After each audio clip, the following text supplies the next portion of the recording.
Mengapa psikologi trading penting? Psikologi trading penting karena meskipun Anda punya money management plan yang sangat bagus sekali, technical plan yang sangat bagus sekali, mau beli saham ini, sahamnya breakout, atau mau beli saham ini, valuasinya terdiskon.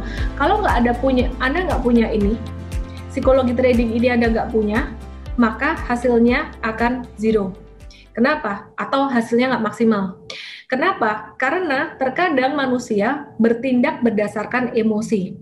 Dan bahkan Sir John Templeton, ini investor legendaris, dia sampai bikin quotes kayak gini, bull market itu born on pessimism, grow on optimism, and die on euphoria. Sekarang teman-teman perhatiin, Anda ngerasain ini nggak? Pertama kali, ini optimis. Masuk pasar saham mungkin pas naik, ini saya nih, tahun 2007. Kemudian antusias, euforia, merasa pinter. Saya nggak mungkin kalah, saya nggak mungkin rugi, kayak gitu ya. I'm very pleased with my investment, saya senang. Terus kemudian ini turun dikit, mulai galau, aduh bener nggak ya turun ya. Kemudian masuk di 2008 awal, mulai rugi. Aku mulai denial, perhatikan, ini penting banget nih. Denialnya gimana? Gue nggak bakalan rugi kok. Kok bisa nggak bakalan rugi? 2007 naik terus dia nggak bakalan rugi nih aku. Denial. Paling nanti turun, naik lagi. Jadi nggak usah stop loss. Jadi waktu itu aku rugi, astranya balik gitu. Terus kemudian mulai takut, ternyata turun loh, beneran loh. Waduh, gimana ya? Ini sampai di sini udah mulai stres kayak gimana? Waduh, tapi aku mau cut loss udah mulai telat nih, 30% nih ruginya sampai 40% gitu. Ini namanya nyangkut. Terus kemudian turun sampai 50% waktu itu IHSG. Panik kapitulasi, wah tambah stres. IHSG udah sampai turun 60%. Ya udahlah, stres karena orang-orang mulai banyak yang udah ninggalin pasar saham kayak gitu. Nah, sebenarnya pada masa di sini ketika rasa takut berada di puncak, ini adalah best time for investing. Ini adalah best time for investing. Ini adalah GGRM, HMSP, TLKM, malah dibuangin, salah ya. Kemudian nanti kalau udah mulai masuk bulan November mulai naik, mulai ada hope. Mungkin 2021 vaksin udah ada, naik, relief, and optimism, dan gitu terus siklusnya. Bagaimana caranya supaya kita bisa konsisten untung ya di pasar saham ini dan nggak terlalu dipermainkan oleh emosi? Caranya adalah know yourself, know your enemy. Ini aku ngutip dari Sun Tzu ya, The Art of War, 1000 battles, 1000 victories. Intinya adalah kamu mesti tahu, selain kamu tahu market ini gimana, kamu mesti ngerti diri sendiri itu kelemahannya, kelebihannya apa. Oh, kelebihan aku ya, karakter aku, misalkan ini karakter ya, dominan, influence, steady, compliance. Karakter aku dominan, berarti kelebihan aku adalah I'm driven. Tapi karena aku dominan, I'm too high, expectation, bisa stres, bisa gampang marah. Karakter influence itu orang yang suka bergaul, people person ya, dan dia cenderung suka komunikasi gitu. Plusnya untuk si influence ini dia lebih cenderung dia berani. Tapi kekurangannya dia unorganized. Nah, sedangkan kalau yang steady, ini karakter-karakter orang pragmatis, saya nggak tahu Anda termasuk yang mana. Steady ini, dia plusnya adalah tenang, kalem, sabar. Kekurangannya dia kadang-kadang fear, nggak action. Kalau karakter compliance, ini kelebihannya, compliance kelebihannya adalah dia pakai data semuanya. Dia pakai data dan dia perhitungannya ini bagus, dan kemudian kekurangannya adalah sama kayak yang ini tadi. Dia lama di actionnya. Nah, Sebenarnya ketika Anda trading, Anda perlu ini. Dan Anda perlu ini, baik trading maupun investasi. Ya. Jadi orang-orang yang karakter D dan C ini, DC, mereka cenderung menggunakan data dan mereka berani untuk mengambil keputusan gitu. Nah, kalau untuk yang influence and steady, ini mesti lebih banyak. Kalau untuk yang influence, banyakin pakai data, banyakin pakai pertimbangan dulu, jangan terlalu mudah panik. Oh ya, yang influence ini gampang panik gitu. Jadi teman-teman yang di sini yang balance. Nah, apa aja tantangan dari seorang trader dan investor? Fear of missing out. Satu yang sangat sering kali terjadi ketika market lagi mulai bullish, ya, fear of missing out, ngejar saham. Terus karena fear of missing out, masukin duitnya banyak-banyak. Anda ngerasa nggak siapa yang mengalami FOMO? Tulis di situ FOMO, biar aku tahu nih berapa banyak yang FOMO. Oke, terus kemudian greedy ini juga sama. Greedy, overtrade, overconfidence, ini juga sama, nyambung semuanya. Biasanya ini terjadi kalau marketnya lagi naik, ya, marketnya lagi naik. Terus addicted, ini juga karena marketnya lagi naik. Nah, kemudian kadang-kadang kalau market lagi turun atau market lagi sideways, terutama sideways ya, sideways itu terjadi ini, nervous. Nah, ini sideways yang aku kasih kotak. Nervous, aduh bener nggak ya, ini kok false breakout ya, cut loss nggak ya, gitu. Terus kemudian anxiety, ini terjadi ketika sideways. Terus ketika marketnya mulai turun, ini akan terjadi ignorance, yang kayak aku bilang tadi, nggak deh, ini nggak bakalan turun. Terus kemudian mulai takut, justify, misalkan tadinya beli karena technical, kemudian melakukan pembenaran, nggak kok itu fundamentalnya bagus kok, padahal fundamentalnya bagus dari mana gitu, dari pembenaran diri sendiri gitu ya. Kemudian anger, lama-lama dia bisa marah, dia bisa marahin siapa yang bisa dimarahin ya, dia bisa marahin kayak brokernya atau siapapun juga, dia bisa marahin coachnya juga gitu. Oke, ya, oke. Jadi perlu diingat sehari-hari juga ya. When emotion goes up, intelligence goes down. Ini juga sebagai pengingat buat diri aku sendiri, karena I'm a dominant person ya. Jadi ketika saya emosi, saya akan ingat-ingat bahwa ketika gue emosi, gue tuh jadi goblok loh. Tahu nggak kenapa? Karena pengambilan keputusannya jadi berantakan. Dan ini Albert Einstein bilang, perbedaan antara orang bodoh dan orang jenius adalah orang jenius tuh punya limit. Dia berani melakukan sesuatu, tapi ada limitnya.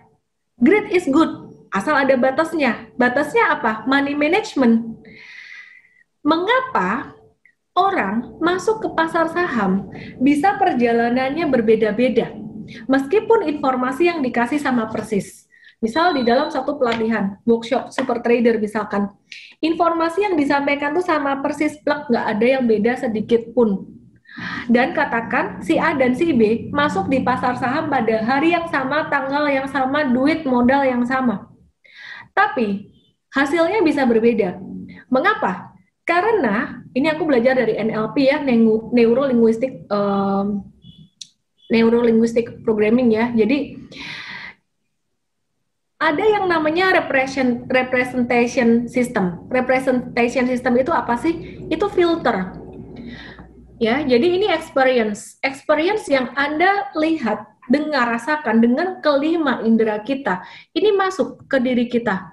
Kemudian kita akan filter. Oh, ini informasi vaksin, harga saham turun, ini cut loss, ini value investing, ini macam-macam, banyak banget. Nanti si A bilang beli saham ACST, nanti si B bilang beli saham beli saham film, nanti ada beli saham ini itu, tapi saya bilang jangan beli yang itu, beli yang ini, bingung kan? Nah, ini experience, semuanya ini ditampung, experience ini masuk ke filter di sini. Pasar saham jatuh, nah ini masuk ke sini. Akan difilter oleh belief and value, memory, past experience, semuanya. Ada terjadi deletion atau penghapusan informasi, ada terjadi distorsi, ada yang mengeneralisasi. Contoh. Aku kasih tahu. Saham blue chip itu bagus untuk investasi jangka panjang, memang betul. Karena saham blue chip ini perusahaan memang udah matang, udah mapan. Di sini terjadi sebuah filter. Aku sempat ngebaca satu Instagram, kalau nggak salah dia influencer saham juga kayaknya. Dia terjadi satu generalisasi di sini. Dia ngomong bedanya trading dan investing. Investing itu saham blue chip, kalau trading saham second liner. Nah, kasihan banget si trader. Kalau pas lagi sahamnya jatuh kayak bulan Maret kemarin, itu kesempatan banget untuk dapat cuan 30% lebih. Ajaib banget waktu itu BBRI bisa naik 30% lebih. Kalau dibatasin kayak gitu, kasihan banget tradernya nggak boleh beli saham blue chip. Itu namanya mengeneralisasi. Terjadi karena apa? Karena filter pengalaman dia, belief and value, memori pengalaman dia di masa lalu. Sehingga filter ini menimbulkan tindakan. Tindakan dia berupa apa? Self-talk. Oh, kalau gitu aku belinya saham blue chip aja deh. Jangan second liner deh, akhirnya dihajar rata blue chip terus. Padahal kalau marketnya udah recover, blue chip itu naiknya pelan-pelan. Saya nggak mau lagi masuk ke blue chip kalau 2021 udah recover. Saya sendiri juga sempat mengalami hal seperti itu. Jadi orang itu mempunyai satu keyakinan karena dia punya pengalaman di masa lalu. Yang hebat banget adalah Warren Buffett. Kita belajar dari Warren Buffett. Kenapa? Warren Buffett ini orang yang sangat fleksibel sekali. Orang yang berhasil adalah orang yang tidak dipaku oleh belief system dan memory dan past experience dia. Warren Buffett sempat dulu dia pernah bilang, oh beli saham tuh value doang. 1958 dia ganti loh, jadi growth investing mix dengan value. Ya, kemudian jangan perusahaan tech deh, gue nggak ngerti perusahaan tech. Ternyata jangan perusahaan tech, gue nggak ngerti perusahaan tech. Tapi perkembangan zaman, bahkan sekarang Amerika saham big caps-nya tuh teknologi. Kalau dia nggak mau di sini, aduh, dia bakalan jatuh. Sekarang dia hire orang-orang yang ngerti teknologi. Aduh, jangan di perusahaan pertambangan ini deh, gold mining. Kenapa? Nanti kalau di gold mining itu nggak bagus, aku nggak mau gitu, karena gold itu kan nggak bertambah gitu, malah berkurang gitu. Tapi terakhir dia beli gold mining. Jadi dia sangat fleksibel di sini. Kesimpulannya adalah kita semua mempunyai representation system yang mengatakan bahwa wah, jangan cut loss, jangan ini, atau mungkin trader yang ngomong jangan beli saham di harga murah. Dulu saya pernah punya rep system kayak gini. Ketika marketnya lagi normal-normal aja dan saham super saya naik terus, yang terjadi adalah udahlah, nggak usah value investing. Value investing itu nggak ada guna.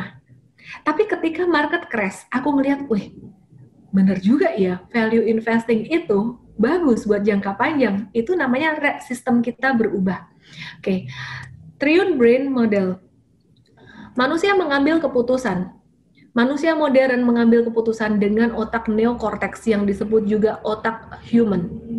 Otak human ini berkembang, belakangan baru berkembang. Aku baca buku yang menarik banget, bukunya Sapiens, tebel segini ya. Jadi dulu banget otak manusia tuh cuman ini, reptil dan mamalia.